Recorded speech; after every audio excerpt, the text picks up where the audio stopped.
I overdosed and I was dead for 11 I minutes. had no intention of burying my son, and yet we did. We live in fear every day that it's going to be her I last. started using heroin, I believe I was about 18 or 19. I was 13 years old. 16 when she started using heroin. My name is Matt. I started using drugs when I was 15. My daughter Katie, 16 when she started using heroin. My name is Katie. I'm 17. I was 13 years old, and it was peers. I wanted to fit in with my friends. When I was 16, I got a boyfriend who was using heroin.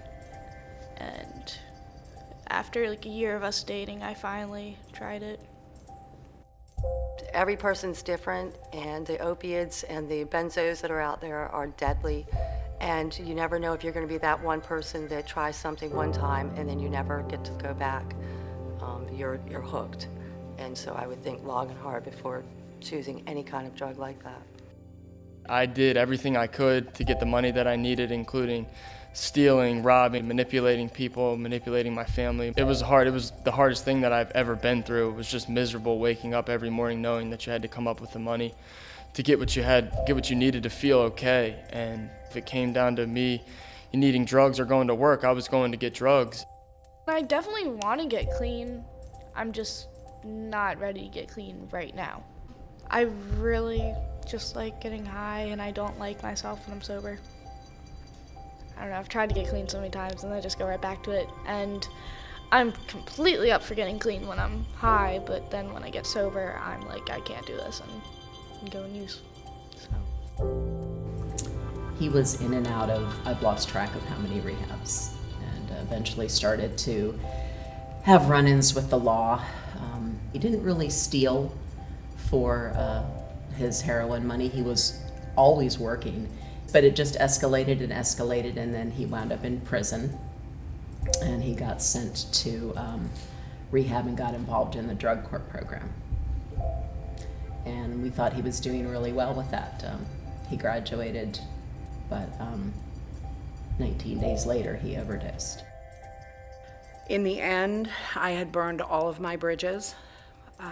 I had come out of jail, and I tried to stay clean on my own, and I couldn't do that. And for me, the last 6 months of my using was horrific.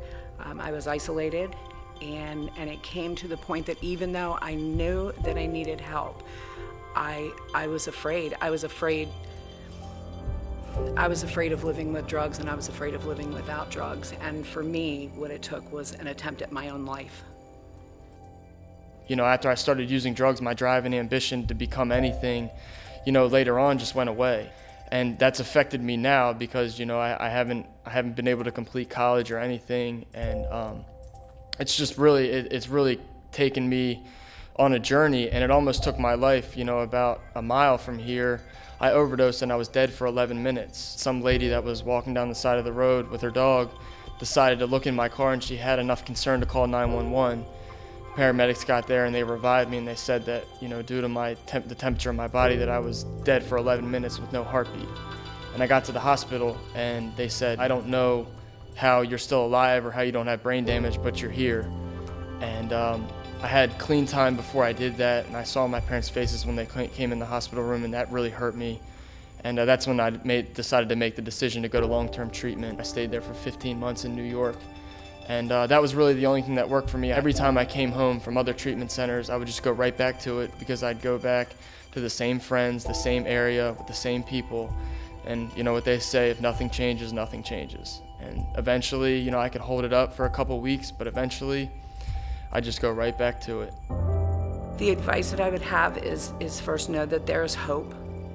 Know that you don't have to ever do it alone. Know that you too can recover, that you are worthy of a better life. And to make the call a crisis hotline, call the health department, call a counselor, call a professional that can help you. Know where your kids are. Just know as much as you can about everything they're doing, and don't be afraid to ask your kids questions, even if you feel it's uncomfortable, and trust your instincts, because for so long we knew that something was wrong, but I guess we didn't know what questions to ask, and we just never in our wild, we didn't know anything about heroin. It never even crossed my mind that that's what it was. When he told us, we were just in shock. I had a young lady that came to me that had been a resident, and she was no longer a resident, and she came to me and she said, "Can I come home? Can I come home? I just need to be back with you." And I told her, absolutely, you can. She was with a group of people, and I said to her, go to a meeting tonight. Go to a meeting, don't pick up, and call me tomorrow. Call me tomorrow morning when you get up. And I didn't hear from her. 3 days later, she was found in her apartment. She died. She was the mother of a beautiful 4-year-old daughter, and she wanted to use one more time. She just wanted to use one more time, and that one more time killed her. It was October 29th, 2013. It had to be after 6 o'clock or so, and someone knocked at the door.